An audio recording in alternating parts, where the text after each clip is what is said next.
ईश्वर की लीला भागवन में आप लोगों ने सुना। ठाकुर राजवीर सिंह कंबल बांटने के लिए गए थे। वहां पर उनकी मुलाकात अर्जुन से हुई। अर्जुन ने ठाकुर राजवीर सिंह से कंबल की जगह खाने के लिए खाना मांगा और काम देने के लिए कहा। अर्जुन अनाथ था। ठाकुर राजवीर सिंह अर्जुन को अपने साथ घर ले आए और खेतीबाड़ी का काम समझाया। ठाकुर साहब गांव के जमींदार थे, इसीलिए उनके पास खेती बहुत थी। अर्जुन अपना काम बहुत ईमानदारी और मेहनत के साथ कर रहा था। अर्जुन ठाकुर साहब और राधिका को बहुत ही पसंद था, इसीलिए अर्जुन को अपना दामाद बनाने में ठाकुर साहब को बिल्कुल भी संकोच नहीं था। ठाकुर साहब ने अपनी बेटी राधिका की शादी अर्जुन से कर दी। ठाकुर साहब की बहन लीला को अर्जुन बिल्कुल भी पसंद नहीं था। लीला के बेटे शमशेर और अर्जुन की कई बार बहस हो चुकी थी। अर्जुन ने शमशेर को पैसे देने बंद कर दिए थे और एक दिन ऐसा आया कि शमशेर के कर्ज की वजह से राधिका को अपने जेवर गिरवी रखने पड़े। जब ये बात ठाकुर राजवीर सिंह को पता चली तो उन्होंने शमशेर को घर से बाहर निकाल दिया। शमशेर ने बदला लेने के लिए एक दिन राधिका, कनिका और अर्जुन के ऊपर हमला करवा दिया। अर्जुन को बचाने में राधिका की जान चली गई। अर्जुन और राधिका की बच्ची कनिका भी बहुत छोटी थी, इसीलिए ठाकुर साहब अर्जुन की दूसरी शादी करना चाहते थे। उन्हें कोई लड़की समझ में नहीं आ रही थी जो अर्जुन की पत्नी और कनिका की मां बन सके। तभी ठाकुर साहब के मुंशी जी ने कहा, आइए सुनते हैं अब आगे की कहानी। ठाकुर साहब, अगर आप बुरा ना माने तो आपके दोस्त आलोक जी की बेटी अनामिका बिटिया इस घर के लिए कैसी रहेगी? ठाकुर साहब बोले, वाह मुंशी जी, क्या विचार आया है आपके मन में और क्या बात सुझाई है आपने? मैं क्यों नहीं अभी तक ये बात सोच पाया। फिर मुंशी जी बोले, लेकिन एक अड़चन है। कहाँ अनामिका बिटिया इतनी पढ़ी लिखी और कहाँ हमारे अर्जुन भैया जो कभी स्कूल तक नहीं गए, वो ब्याह के लिए मानेंगी भला? अर्जुन जी, मैं मनाऊंगा अनामिका बिटिया को इस घर की भलाई के लिए। कनिका की माँ बनने के लिए उसे मानना ही होगा। अब ठाकुर साहब ने इन सब बात पर रात भर सोच विचार किया और सुबह सुबह निकल पड़े शहर की ओर आलोक जी से मिलने। आलोक जी ने दरवाज़ा खोला और बोले, अरे राजवीर, आजा, अंदर आजा। आलोक, मैं तेरे पास बहुत ज़रूरी काम से आया हूँ। ऐसा क्या ज़रूरी काम है राजवीर जो तुम इस तरह से आ गए? आलोक, तू पहले वादा कर कि मेरी बात का बुरा नहीं मानेगा। ठीक है राजवीर, बोल तो सही, क्या बात है? आलोक, मैं ये कहना चाहता था कि अगर तेरी मर्जी हो तो अनामिका बिटिया का ब्याह अर्जुन से करवा दे। आलोक जी ने बहुत ही शांत स्वभाव से कहा, राजवीर, तुम्हारी बात तो ठीक है, लेकिन तुम अनामिका से पूछ लो तो ज़्यादा अच्छा होगा। क्योंकि जब मैं और अनामिका अर्जुन से पहली बार मिले थे तो अनामिका की नज़रों में मुझे अर्जुन के लिए प्रेम के भाव नजर आए थे। फिर अचानक तूने अर्जुन का ब्याह राधिका से कर दिया तो अनामिका वो सब भूलकर अपनी ज़िंदगी में आगे बढ़ गई और उसने अपनी पढ़ाई पर ज़्यादा ध्यान देना शुरू कर दिया। आज भी अनामिका अर्जुन के लिए वो पहले वाले भाव महसूस करती है कि नहीं, मुझे नहीं पता। तुम एक बार अनामिका के मन की बात पूछ लोगे तो ज़्यादा अच्छा रहेगा। आलोक, तुझे तो कोई आपत्ति नहीं है ना इस शादी से? तू अनामिका का बाप है, तुझे उसका भला या बुरा सोचने का पूरा पूरा अधिकार है। और अर्जुन पहले से ही एक बच्ची का बाप है। एक बार फिर सोच ले, अगर आपत्ति है तो मैं कभी भी बुरा नहीं मानूंगा। नहीं राजवीर, भला मैं क्यों बुरा मानूंगा? तुझे मैं बचपन से जानता हूँ। जैसे तेरे लिए राधिका थी वैसे ही अनामिका है, और किसी अनजान घर में रिश्ता करने से अच्छा है कि मैं अनामिका का ब्याह ऐसे घर में करूं जहां मुझे पूरा भरोसा हो कि मेरी बिटिया हमेशा खुश रहेगी। बस एक बार अनामिका की मर्जी जान लो, अगर वो हाँ कहे तो मेरी भी हाँ है। आलोक की बात सुन राजवीर को बहुत अच्छा लगा और बोले, शुक्रिया मेरे दोस्त, मुझे तुझसे ऐसी ही उम्मीद थी। इतने में अनामिका भी आ गई। उसने ठाकुर साहब को नमस्ते किया और बोली, चाचा जी, मैं अभी चाय लेकर आती हूँ। तभी ठाकुर साहब बोले, रुको बिटिया, मुझे तुमसे कुछ बहुत ज़रूरी बात करनी है। इसका फैसला तेरे ऊपर है, कोई जोर जबरदस्ती नहीं है। अगर तेरी हाँ है तो ये राधिका की माँ के कंगन है, इन्हें उठा लेना, और अगर ना हो तो मत उठाना। आप कैसी बातें कर रहे हैं चाचा जी? ऐसा क्या हुआ है जो आप इस तरह की बातें कर रहे हैं? ठाकुर साहब बोले, मैं तुझसे सीधे सीधे पूछता हूँ अनामिका बिटिया, क्या तू मेरे अर्जुन से ब्याह करेगी और मेरे घर को संवारेगी? अगर हाँ हो तो कंगन उठा ले। अनामिका वो कोई भी फैसला जल्दबाजी में नहीं लेना चाहती थी। इन सब बातों के बारे में थोड़ी देर तक वो सोचती रही, और सोचे भी क्यों ना, आखिर उसकी जिंदगी का सवाल है। अनामिका थोड़ी देर तक कुछ भी नहीं बोली, इसीलिए ठाकुर साहब को लगा कि अनामिका की मर्जी हाँ में नहीं है। शायद अनामिका अर्जुन से शादी नहीं करना चाहती। तो उन्होंने कहा, कोई बात नहीं अनामिका बिटिया। उनके इतना कहते ही अनामिका कंगन उठाकर शर्माते हुए झट से अंदर चली गई। ठाकुर साहब की आंखों में खुशी के आंसू आ गए। उन्हें यकीन ही नहीं हो रहा था कि अनामिका ने इस शादी के लिए हाँ कर दिया।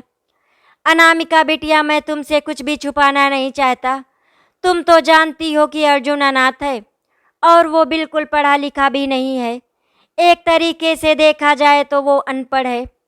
मैं तुम्हें अर्जुन के बारे में सब कुछ बता रहा हूँ ताकि बाद में तुम्हें कोई शिकायत ना हो।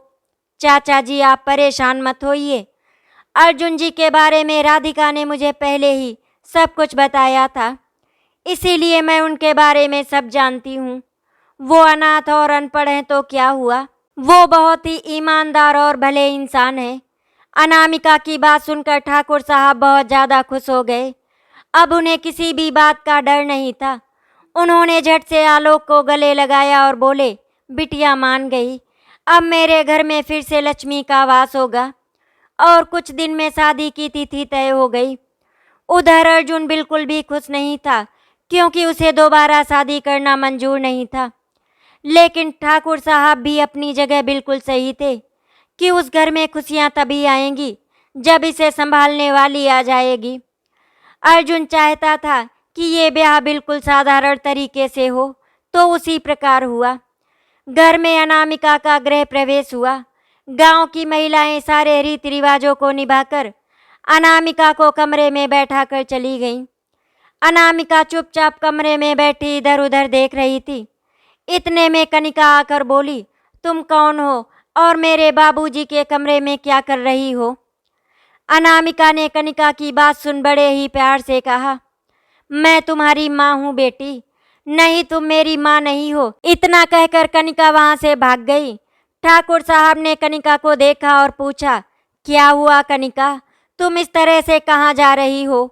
ना, वो अंदर जो मेरी माँ के कमरे में बैठी है वो कहती है कि वो मेरी माँ है, लेकिन मैंने कह दिया कि तुम मेरी माँ नहीं हो। ये सुनकर ठाकुर साहब को बहुत दुख हुआ। उन्हें लगा कि उन्होंने कुछ गलत कर दिया क्या। ठाकुर साहब को कुछ भी समझ में नहीं आ रहा था। वो बस कनिका को देखे जा रहे थे। नाना जी, मैं आपके पास सो जाऊं? बाबूजी मुझे कहीं भी मिल नहीं रहे हैं। अपनी नई माँ के पास सो जाओ कनिका, वो बहुत ही अच्छी है। ठाकुर साहब ने कनिका से कहा, लेकिन कनिका नहीं मानी। उस रात अर्जुन हवेली नहीं लौटा। वो अपने खलिहान वाली कोठरी में ही सो गया। बहुत देर तक इंतजार करने के बाद अनामिका भी सो गई, लेकिन अर्जुन अपने खेत वाली कोठरी से वापस नहीं आया। करीब आधी रात को कनिका बाबूजी बाबूजी करके रोने लगी।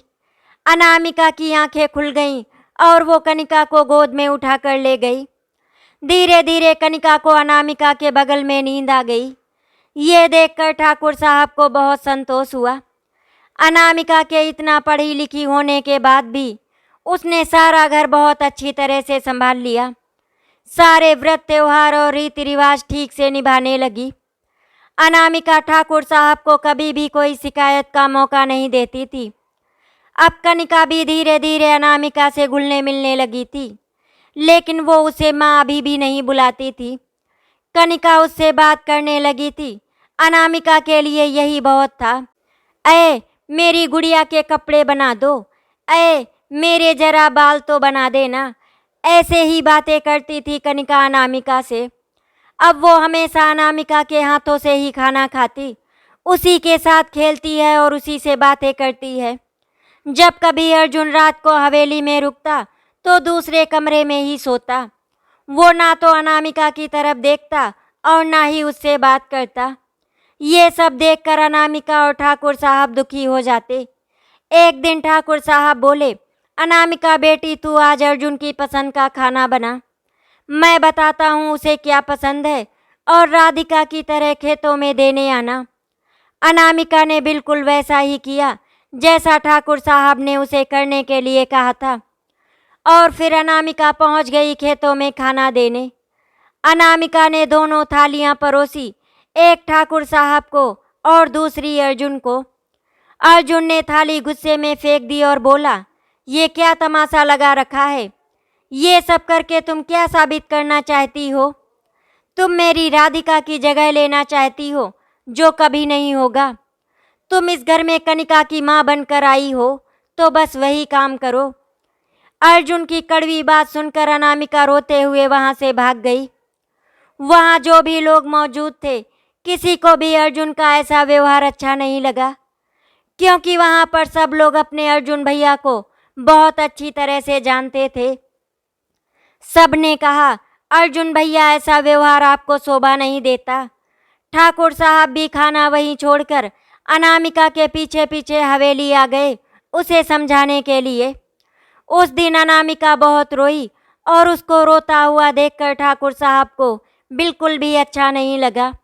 ठाकुर साहब बोले, चुप हो जा मेरी बेटी, मुझसे बहुत बड़ी भूल हो गई जो उसकी दुल्हन बनाकर तुझे इस घर में ले आया। मैंने तो सोचा था सब कुछ अच्छा होगा। कुछ समय के बाद अर्जुन भी कनिका की तरह तुझे अपना लेगा, लेकिन ऐसा कुछ भी नहीं हुआ। ऐसा ना कहें बाबूजी, मैं तो अनामिका हूँ, सदा ही अपने अर्जुन की भक्ति करती रहूँगी। वो चाहे मेरी पूजा से प्रसन्न हो या ना हो, मेरा प्रेम तो सदा से ही निस्वार्थ था और रहेगा हर युग में। एक ना एक दिन तो मेरी भक्ति को वो समझेंगे। मैं हार नहीं मानूंगी और बाबूजी आप भी उदास ना हो, एक ना एक दिन सब ठीक हो जाएगा। ठाकुर साहब बोले, तू कितनी आशावादी है बेटी, धन्य हो गया ये घर जो तू यहाँ पर आई। और अनामिका के सर पर हाथ फेरकर ठाकुर साहब चले गए। ऐसे ही दिन गुजर रहे थे।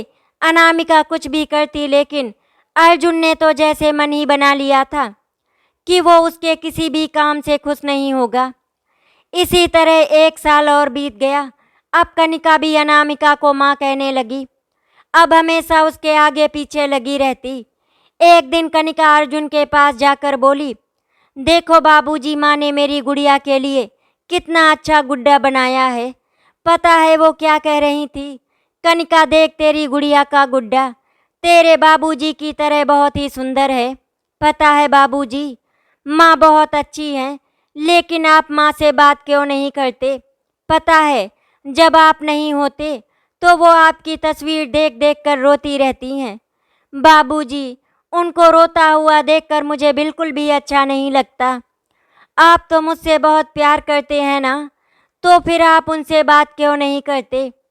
बाबूजी, एक दिन मैंने माँ से पूछा था कि आप बाबूजी की तस्वीर देखकर क्यों रोती हो माँ, तो उन्होंने मुझसे कहा, तेरे बाबूजी मुझसे गुस्सा है ना, इसीलिए। तो क्या बाबूजी आप गुस्सा हो माँ से? और अगर आप उनसे गुस्सा हैं तो फिर किस बात पर गुस्सा हैं? वो तो बहुत अच्छी हैं, तो भला आप उनसे गुस्सा कैसे हो सकते हैं? आपको पता है बाबूजी, माँ मेरा कितना ध्यान रखती हैं। मैं उनसे जो भी कहती हूँ वो मेरी बात मान लेती हैं। उन्होंने मुझे कभी किसी चीज़ के लिए मना नहीं किया। बाबूजी, अगर आप माँ से गुस्सा रहेंगे तो मैं भी आपसे गुस्सा हो जाऊंगी। कनिका ने मुंह बना लिया और दूसरी तरफ घूम गई। अर्जुन उसके चेहरे की तरफ गया और बोला, नहीं बिटिया, मैं तुम्हारी माँ से बिल्कुल भी गुस्सा नहीं हूँ। तो चलो अभी माँ के सामने और माँ से कहो कि गुस्सा नहीं हो। चलो बाबूजी, उठो ना। कनिका अर्जुन का हाथ पकड़कर अनामिका के सामने ले गई। अब कहो बाबूजी माँ से कि आप माँ से गुस्सा नहीं हो। हाँ, मैं गुस्सा नहीं हूँ, अर्जुन बोला। ऐसे नहीं बाबूजी, माँ के सामने अपना चेहरा करके बोलो। अर्जुन ने अनामिका की ओर देखकर कहा, अनामिका, मैं अब तुमसे गुस्सा नहीं हूँ। तुमने मेरी कनिका को इतना प्यार दिया, उसके लिए बहुत बहुत धन्यवाद। अनामिका अर्जुन का ऐसा चेहरा देखकर मुस्कुरा पड़ी और बोली, आपको धन्यवाद बोलने की जरूरत नहीं है। कनिका का ध्यान रखना मेरा फर्ज है और मैं अपने फर्ज से कभी पीछे नहीं हटूंगी। धीरे धीरे करके इसी तरह से कुछ समय गुजर गया। गांव में मकर संक्रांति का मेला लगा। कनिका ने जिद की कि बाबूजी मेला देखने चलो। अर्जुन बोला, चलो चलते हैं। बाबूजी, माँ भी हमारे साथ चलेगी। जैसी तेरी मर्जी बेटा, हम सब मेला देखने चलेंगे। नाना को भी बता देना, वो भी हमारे साथ चलेंगे। बाबूजी, मुंशी काका भी हमारे साथ चलेंगे ना? हाँ हाँ बेटा, कहा ना, हम सब मेला देखने साथ में चलेंगे। अगले दिन सभी लोग मेला देखने के लिए जाते हैं।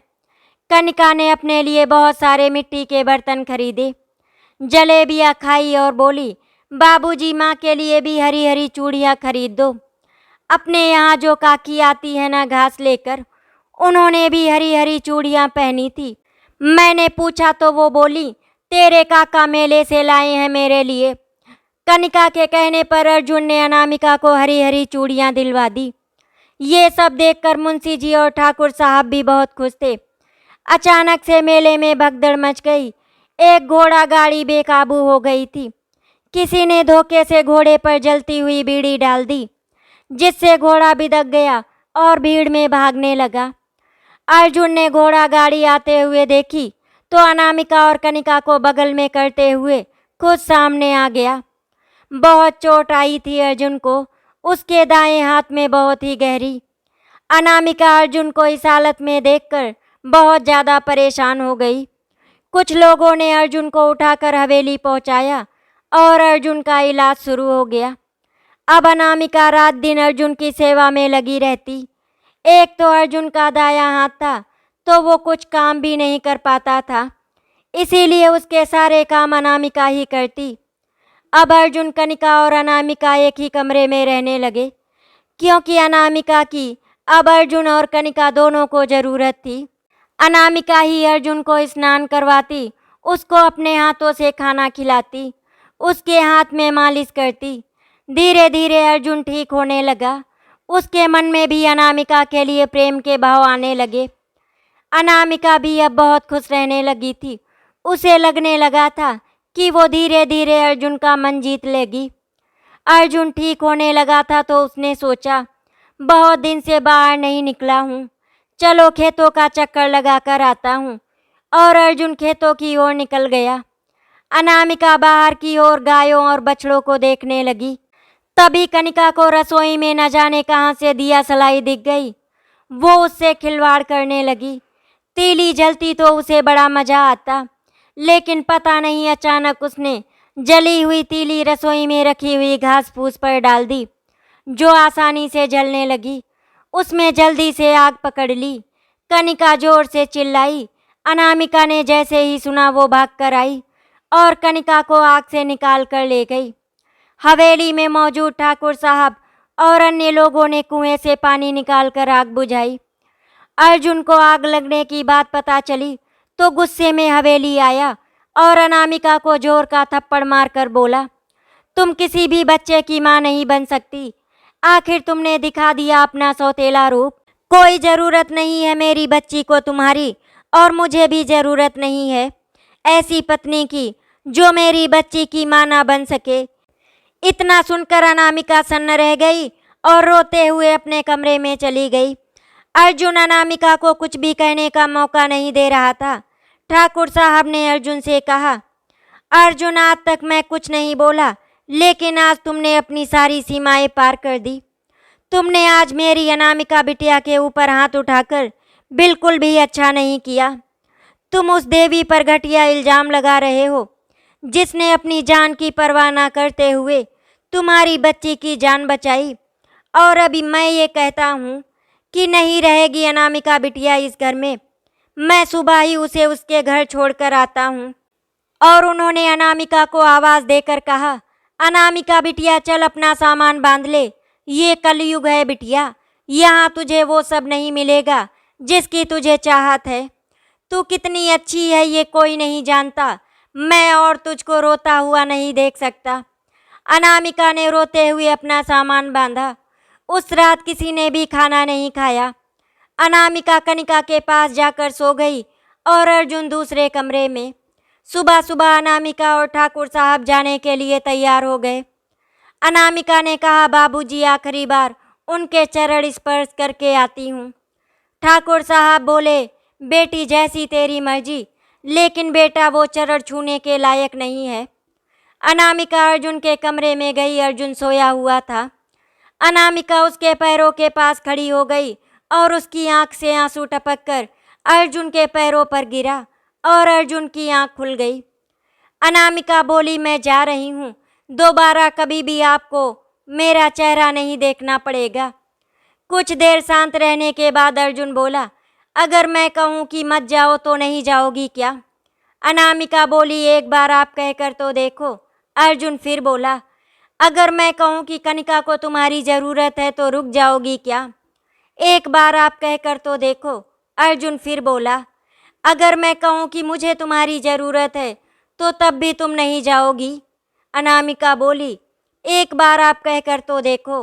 अर्जुन बोला, अगर मैं कहूँ कि मैं तुमसे प्यार करने लगा हूँ तो क्या तुम मेरे सीने से लग जाओगी? अनामिका बोली, एक बार आप कहकर तो देखो।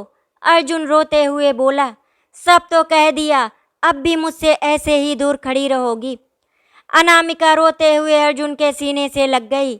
सारे गिले शिकवे दूर हो गए। तभी कनिका दोनों को ढूंढते हुए आकर बोली, माँ बाबूजी तो आज हंस रहे हैं। मुझे तो पता ही नहीं था कि बाबूजी भी हंसते हैं। और सभी खिलखिलाकर हंस पड़े।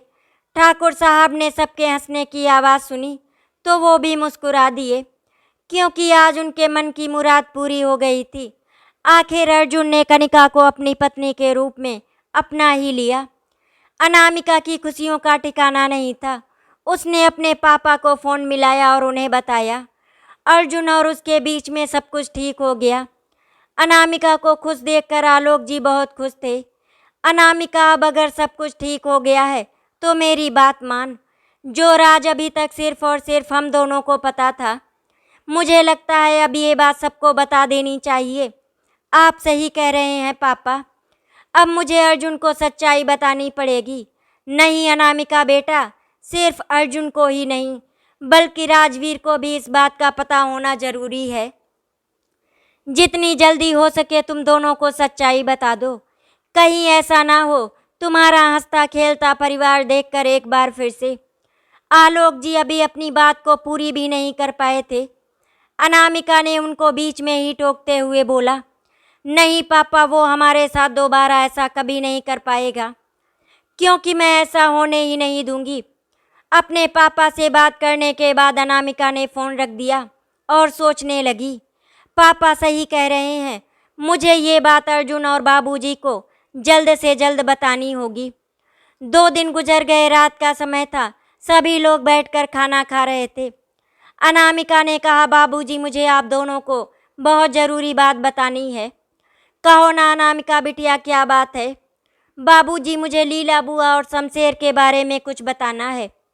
अनामिका बिटिया, लीला जीजी और शमशेर के बारे में मैं कुछ नहीं सुनना चाहता। उसने और उसके बेटे ने मिलकर मेरे घर को पूरी तरह से बर्बाद कर दिया था। उन दोनों के चक्कर में मेरी राधिका को गहने तक गिरवी रखने पड़ गए। ये मैं कभी नहीं भूल सकता।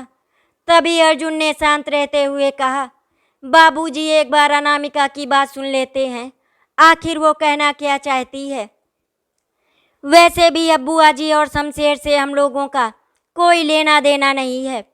नहीं अर्जुन, मैं उन लोगों के बारे में कोई बात नहीं करना चाहता। उन दोनों ने मिलकर हमारे घर को खोखला करके रख दिया था। जब मैं उसे समझाने की कोशिश करता तो जीजी मुझे ही उल्टा सीधा बोलने लगती और तुम्हारे खिलाफ मुझे भड़काने की कोशिश करती रहती थी।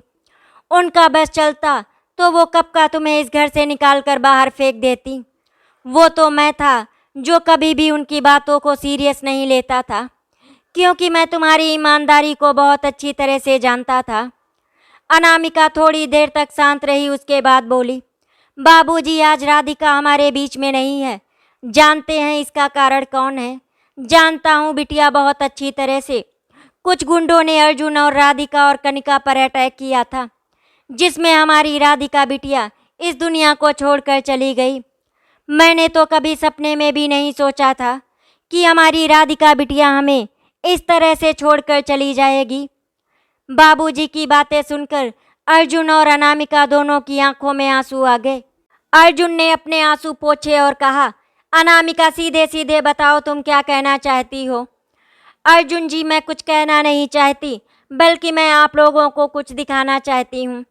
अनामिका ने अपना फ़ोन निकाला और वो वीडियो चला दी, जिसमें लीला अपने बेटे शमशेर से बात कर रही थी। लीला ने अपने बेटे से कहा, शमशेर, तूने ये बिल्कुल भी अच्छा नहीं किया। तूने तो कहा था कि वो गुंडे अर्जुन को मार कर आएंगे, लेकिन उन लोगों ने तो राधिका को मार दिया। अगर मेरे भाई राजवीर को इस बात का पता चल गया कि राधिका की जान हम लोगों की वजह से गई है, तो वो हम लोगों को जिंदा नहीं छोड़ेगा, जान से मार देगा। हम दोनों बहुत अच्छी तरह से जानते हैं कि राधिका राजवीर की जान थी।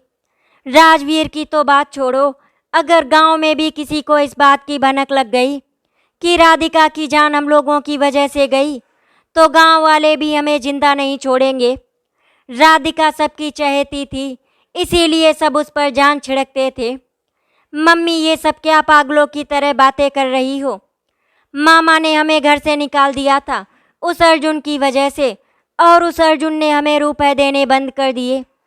वो 2 कौड़ी का नौकर अनाथ होते हुए भी ऐश की जिंदगी जी रहा था, और हम दर दर की ठोकर खाने पर मजबूर हो गए। हमें तो बस मामा और अर्जुन की ज़िंदगी बर्बाद करनी थी। मैं तो बस उन्हें सबक सिखाना चाहता था। मैं ये कभी नहीं चाहता था कि उनमें से किसी की जान चली जाए। वो लठ तो अर्जुन के ऊपर पड़ने वाला था। अब अगर बीच में राधिका आ गई तो फिर हम क्या ही कर सकते हैं। वैसे भी अब इन सब के बारे में बात करके कोई फ़ायदा नहीं, क्योंकि हमें जो चाहिए था वो तो हमें मिल गया। उन सब की ज़िंदगी तहस नहस हो गई, बस वही काफ़ी है मेरे लिए। अब अगर इसमें राधिका की जान चली गई तो फिर वो तो उसके कर्म थे। ज़रूर उसने पिछले जन्म में कोई बहुत बुरे कर्म किए होंगे, जिसकी वजह से वो इतनी जल्दी दुनिया को छोड़कर चली गई। शमशेर बेटा, पिछले जन्म का तो पता नहीं, लेकिन इस जन्म में तो उसने बहुत ही पुण्य कमाया था। हमेशा सिर्फ और सिर्फ दूसरों के बारे में सोचा। मम्मी, अब अगर तुम्हें राधिका की तारीफ करनी है तो मेरे सामने मत करो। मुझे जो करना था वो मैं कर चुका। हाँ बेटा, बात तो सही है। अब जो होना था वो तो हो चुका। अब उस बारे में बात करके क्या ही फ़ायदा। चल, अब हम लोग अपने घर वापस चलते हैं। इतना बोलकर वो लोग वहाँ से वापस अपने घर चले गए।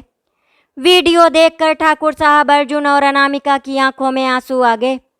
बाबूजी, मैं बस आपको यही दिखाना चाहती थी, जब तक उन दोनों को उनके किए की सज़ा नहीं मिलेगी, हमारी राधिका की आत्मा को कभी शांति नहीं मिलेगी। तुम सही कह रही हो अनामिका बिटिया, उनको उनके कर्मों की सज़ा ज़रूर मिलनी चाहिए। लेकिन तुम मुझे ये बताओ, ये वीडियो तुमने कैसे बनाई? बाबूजी, राधिका की मौत के बाद जब पापा आपसे मिलने के लिए आए थे, तब मैं उनके साथ नहीं आई थी। फिर पापा जब वापस आए तो उन्होंने मुझे कनिका के बारे में बताया। कनिका की तकलीफ़ सुनकर उससे मिलने का मन करने लगा, तो मैं पापा के साथ आ रही थी। जब हम लोग रेलवे स्टेशन पर पहुँचे तो वहीं पर लीला बुआ और शमशेर आपस में बातें कर रहे थे। हम लोगों ने उनकी कुछ कुछ बातें सुनी, जिसके बाद पापा ने उन दोनों की वीडियो बना ली, जो मैंने अभी आप लोगों को दिखाई। अर्जुन गुस्से में अनामिका से बोला, तो तुमने उसी समय हमारे पास आकर सच्चाई क्यों नहीं बताई? अर्जुन जी, हम लोग तो उसी समय आ रहे थे आप लोगों को सच्चाई बताने के लिए। तभी मेरा एक्सीडेंट हो गया और मेरे पैर में फ्रैक्चर हो गया, जिसके बाद पापा मुझे हॉस्पिटल लेकर गए और फिर हॉस्पिटल से हम लोग घर वापस चले गए। अभी कुछ ही समय गुजरा था, मैं थोड़ा थोड़ा चलने लगी थी। धीरे धीरे करके कुछ और समय गुजर गया और मैं पूरी तरह से ठीक हो गई। फिर उसके बाद एक दिन बाबूजी खुद मेरे घर पर आ गए, मेरे और आपके रिश्ते की बात करने के लिए।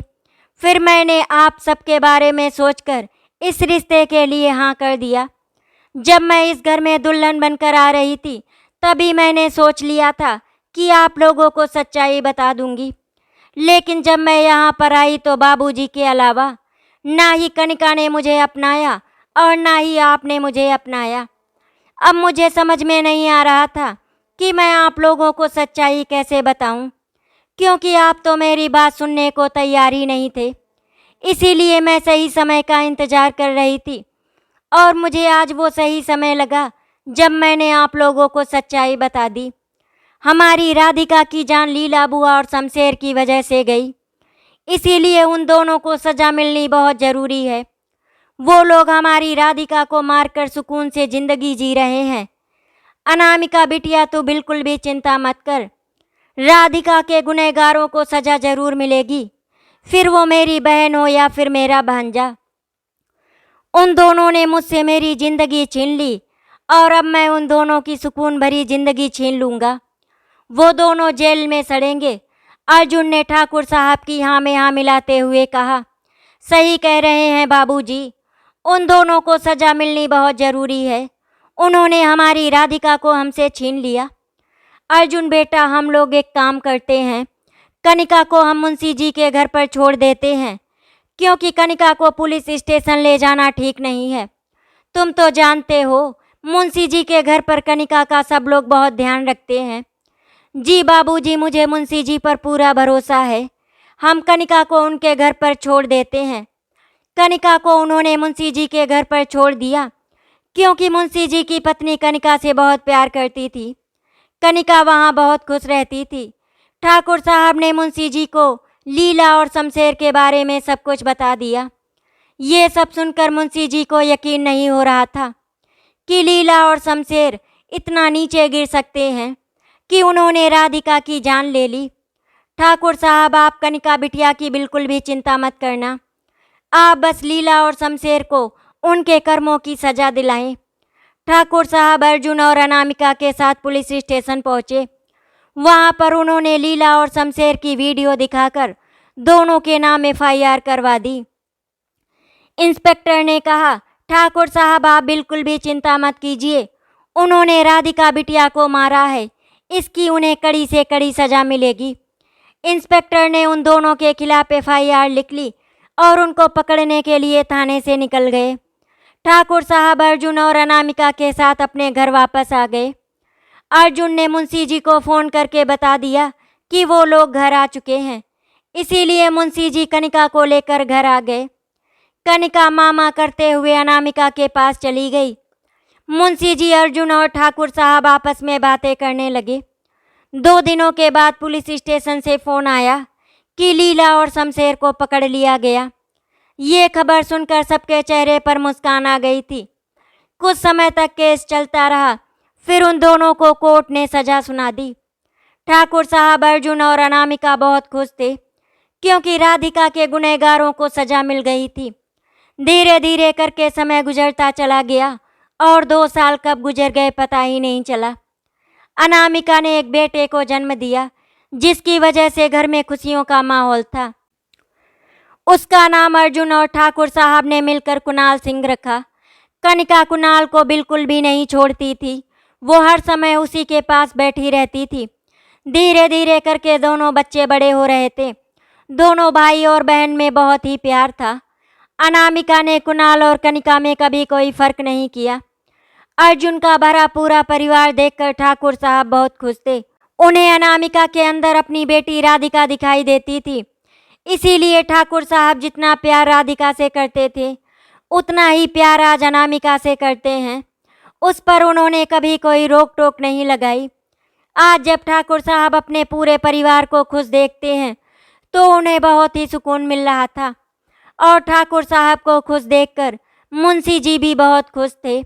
सुख और दुख तो हमारी ज़िंदगी में आते रहते हैं, हम उनसे कभी दूर नहीं भाग सकते। आशा करती हूँ आपको हमारी कहानी अच्छी लगी होगी। अगर आपको हमारी कहानी अच्छी लगी तो वीडियो को लाइक एंड शेयर करें, चैनल को सब्सक्राइब करें। वीडियो देखने के लिए आपका बहुत बहुत धन्यवाद।